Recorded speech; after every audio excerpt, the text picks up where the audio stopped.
Alright, Shalom. First and foremost, I want to give all praise, honor, and glory unto Yahweh, Bahasham Yahweh Shai, Bahasham Rechak Wadash. Double honors unto our apostles and elders of Great Millstone that rule well. Much peace and blessings to all you sincere Akim out there that's pushing this 100% truth with all sincerity, faith, and with charity. This is your brother Ash from the Great Millstone Miami Camp, coming back with another lesson through the spirit and power of Yahweh Bahasham Yahweh Shai. The Lord in this lesson is edifying unto the elect. This is going to be a quick lesson going into how we have no room to not be blameless. We don't have room to not be blameless. Okay? And what I mean by that is, considering the positions that we are in Babylon the Great in 2025, surrounded by our enemies on all sides. Okay? Enemies that are of the elite, those that actually have power and influence and control, that want to see this word hindered, and we want to see this word stopped. Right? Wicked niggas in our family and on our jobs. People that, of our people that have heard the word and got cut, and now they want their lick back. Okay? Different heathen that just hate us. People in general that just hate us, probably never heard the truth and never heard you say anything about the truth, but they just hate you because the Lord is dealing with you, right? And they have demons on them, right? So knowing that we are surrounded by all these enemies of ours that are out to get us, we have no room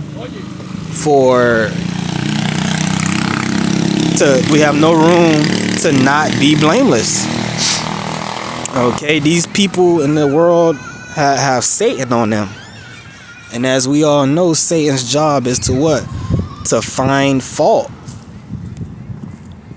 That's Satan's sole purpose, is to find fault in men and women, and bring their faults, bring their charges before the Most High, in hopes of the Most High Yahweh giving Satan the green light to smoke them for their faults, for their sins. Okay? And Satan will help you sin. He will come up with all type of extravagant, intelligent, which that's what the word demon means, intelligent strategies to get you to go off and encourage you, provide you with all the necessary resources to fulfill said wickedness. Okay?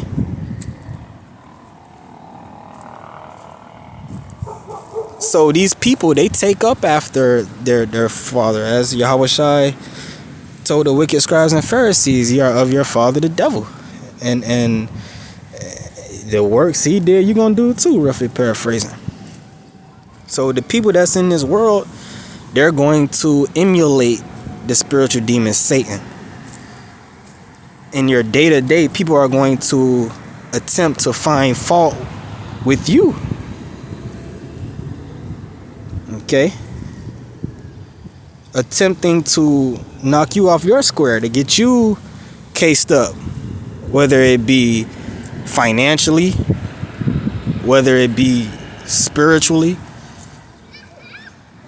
right? Whether it's somebody try to get you cased up with the police, right? You got these women out here making false accusations left and right on men. So brothers, you gotta be careful dealing with these women, right? These women have you in jail for some shit you didn't do, right? And they won't feel bad about it at all. They sleep like a baby. You got men in prison right now doing life because a woman lied on them, and she's having a good time right now. She don't feel no type of guilt, showing you the wickedness of these people. As the scriptures say, all wickedness is little to the wickedness of a woman, right? But any type of case, whether it's your job, people try to lie on you and or get you in trouble to get you messed up at work, right? And at the end of the day, the point of this lesson is we're not perfect. We're human. We're in the flesh.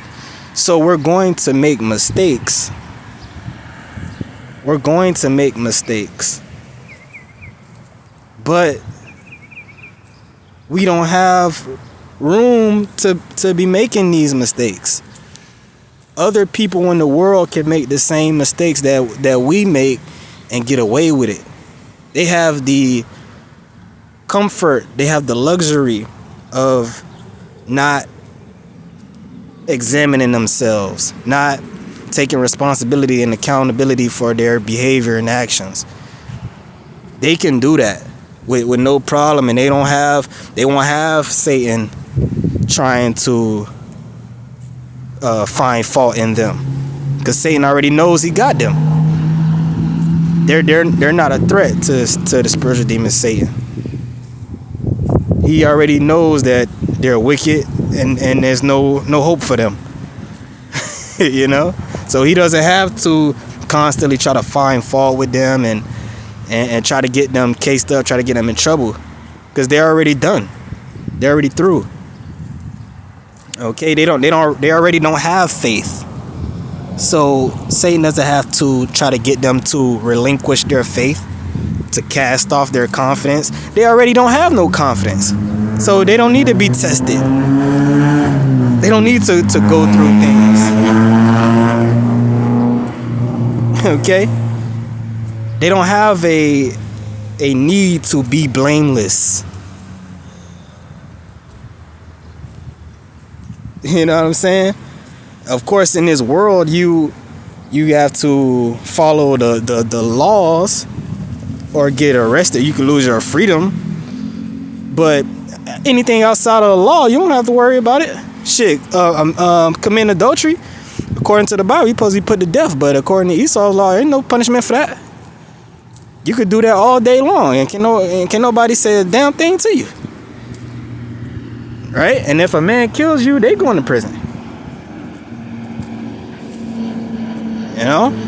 As wicked as it is, that's the truth of where we at right now.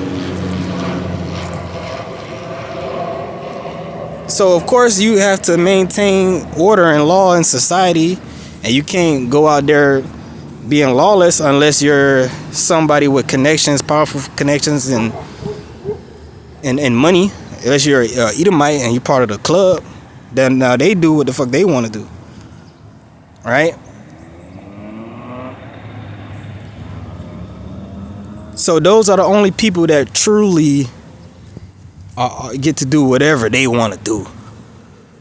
But those of us in this truth, we can be model citizens. Follow the law to a T, the letter of the law, everything. And we'll still be persecuted. People will still have something to say about us dealing with things outside of the law. People may try to critique your parenting skills, or your relationships with certain people, or the way you carry yourself. People always gonna have a problem with you. Okay? But it's our job to mitigate those problems as best as possible. Okay? The scriptures tell you Job was perfect and upright, and Satan still was attempting to find fault within him, and he would not stop. He would not stop. No matter what, the Most High telling him you ain't gonna find no fault in him, and he's still doing it, showing you the type of spirit that Satan got on him. He can't stop, which the Lord put that spirit on him, and these people in the world have that same spirit. So if you do any little thing where someone can find fault in and bring accusation or blame you for anything, whether it's a law, actual crime law, or a policy in a certain place or company, okay, no matter what it is, we have to make sure that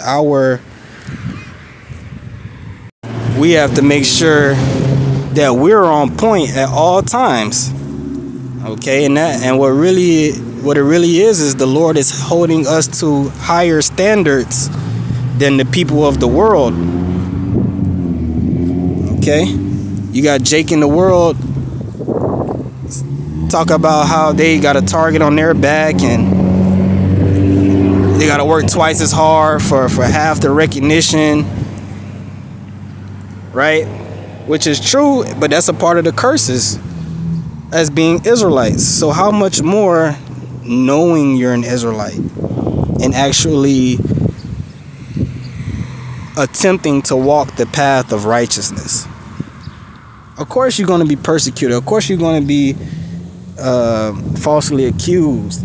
But the Lord is doing that so that we don't get comfortable. The Lord doesn't want us to be comfortable. All things work together for our good.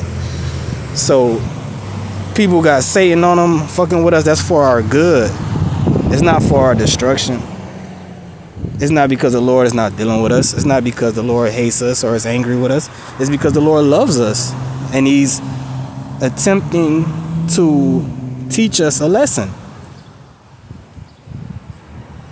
Okay, he's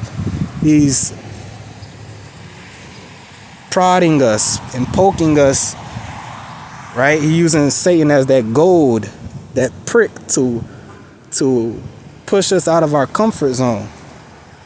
Okay?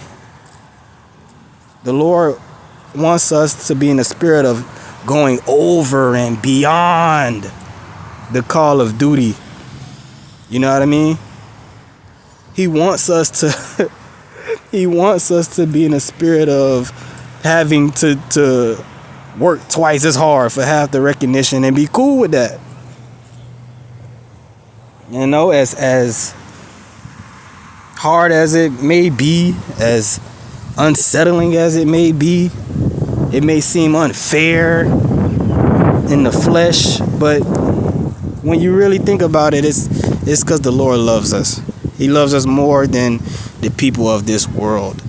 So we really have to be on our shit. Okay, this is Philippians 2:12. Wherefore, my beloved, as ye have always obeyed, not as in my presence only, but now much more in my absence, work out your own salvation with fear and trembling. Okay, so we working out our salvation for ourselves first and foremost. It's not for eye service, not for man pleasing, right? The same way we are around brothers is the same way we are amongst ourselves, by ourselves. That's being sincere. Okay, verse 13. For it is the Most High which worketh in you, both to will and to do of his good pleasure. So it's not of us. Nothing is of us. The Lord puts the Spirit on us to want to do this work and then give us the Spirit to actually do the work. So he can't take no credit for nothing. Right? If you like how I'm doing this video now, the Lord put the Spirit on me to even want to do a video. Okay? You went to camp, the Lord put the Spirit on you to want to go to camp. Right? And even if you don't want to go to camp, the Lord put the Spirit on you to go anyway. You know? But we love doing this work. Right? The Lord, he make us do it. Because we love to do it. All right? Verse 14. Do all things without murmurings and disputings.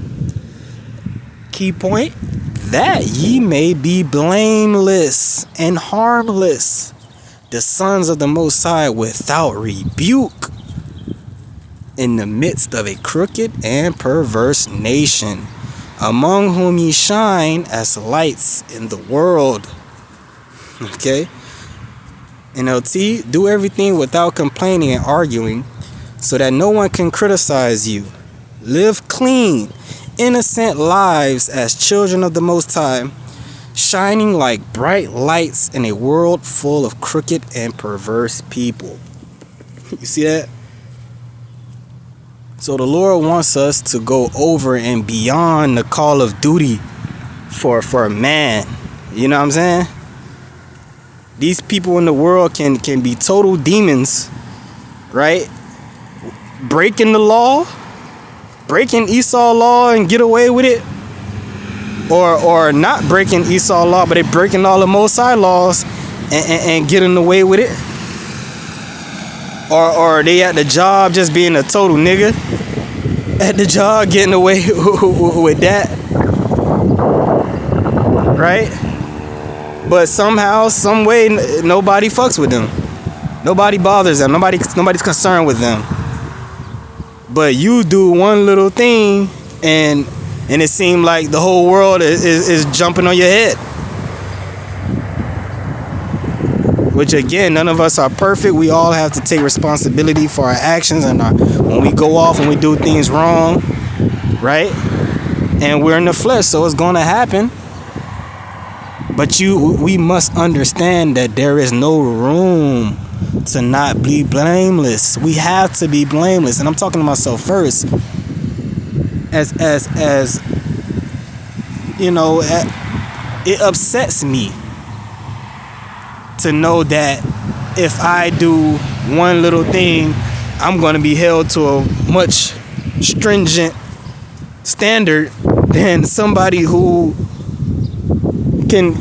else can do way worse, and they just seem to skate on by. Of course, in the flesh, that's going to make you angry, that's going to make you upset. But when you look at it spiritually, when you apply Sophia, the scriptures, the wisdom, right? When you actually apply the scriptures and look spiritually, you understand that this thing is bigger than us, right? Just did a lesson going into how this thing is bigger than us. The Lord is chastising us so that we can be better men and leaders for the people that's coming behind us in the future. Right?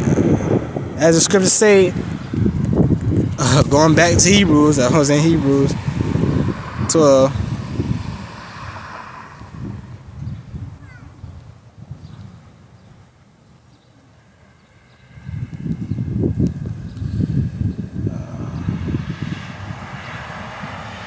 Hebrews 12 and 11. Now no chastening of the present seemeth to be joyous, but grievous. Nevertheless, afterward it yieldeth the peaceable fruit of righteousness unto them which are exercised thereby. Okay? No discipline is enjoyable while it is happening. It's painful. But afterward there will be a peaceful harvest of right living for those who are trained in this way. So we got to go through it to get to it. It don't feel good. It don't feel fair. It don't feel right. But we have to understand that the Lord is doing these things because he loves us so much and he wants the best for us. The Lord sees things in us that we cannot see in ourselves as of yet. The Lord knows our true potential. He knows who we truly are. So you may think that you can't go through a certain tribulation or trial, which you know is only going to improve you. You may not be able to see yourself going through that and enduring and sticking it out. You may not want to go through that. You may want the benefits, the spiritual fruit that you get out of that, but you may not want to go through the way the Lord set up for you to get it. Just like Yahweh Shai, he didn't want to go on the cross, right? It was in this chapter, he endured the cross, despising the shame. He didn't want to do that, but he said, "Not my will, but yours." Roughly paraphrasing. So, in the same way with us, the Lord knew Yahweh Shai could endure that. You know, in Yahweh Shai's mind, it was hard for him to conceive the thought of him actually going through that. That really bothered him. You know what I'm saying? He didn't want to do it. But the Most High, Yahweh, his Father, our Father, knew that he had it in him, because he gave it to him. As the scriptures say, you know, he ain't gonna put nothing on you that you can't handle, roughly paraphrasing.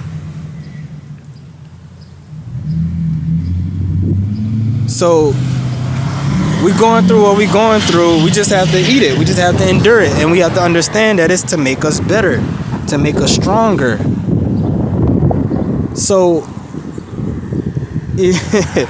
take it cheerfully. You being persecuted, you being investigated, you being, you on the scope, you on the hot seat for not even, the scriptures speak about suffering wrongfully, right? Which I'm not really necessarily speaking about suffering wrongfully. I'm speaking about, when we actually do make mistakes. It may not be a huge mistake, but you make a small mistake and, it becomes a big thing.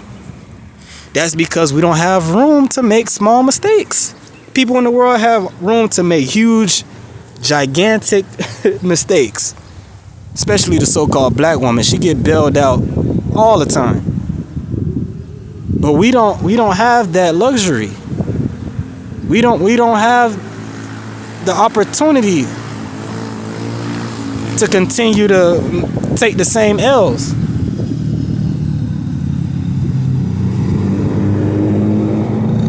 Okay, the Lord wants us to be blameless and perfect, without spot. Okay.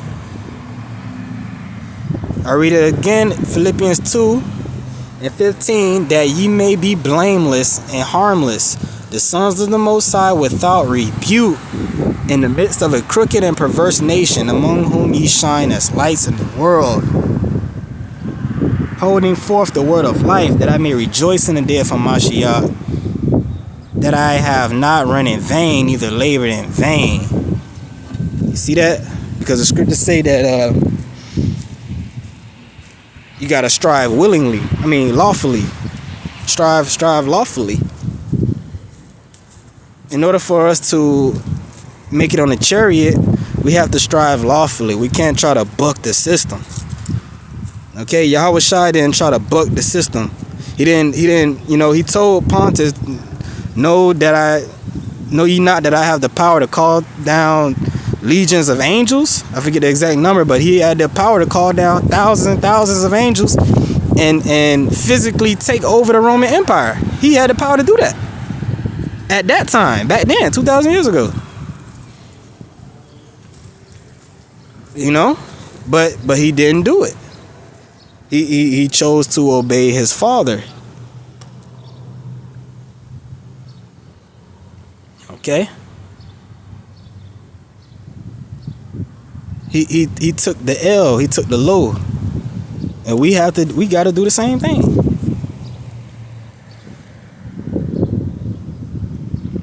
Okay? We have to do the same thing. We have to follow Yahweh Shai. Okay?